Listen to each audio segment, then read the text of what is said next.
உயிரிழந்தவர்களின் மொத்த எண்ணிக்கை 41. இதில் ஆண்கள் 13 பேர், பெண்கள் 18 பேர், குழந்தைகள் 10 பேர்.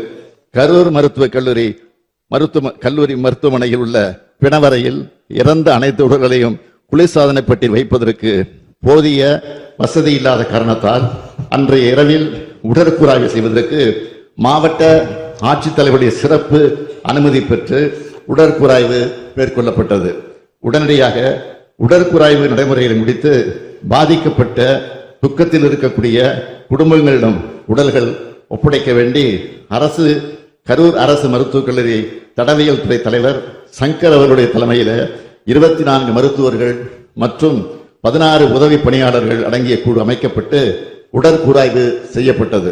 28/9/2025 அன்று அதிகாலை 1:45 மணிக்கு முதல் உடற்கூறாய்வு துவங்கப்பட்டு 28/9/2025 அன்று மதியம் 1:10 மணி அளவில் 39வது உடற்கூறாய்வு முடிவுற்றது.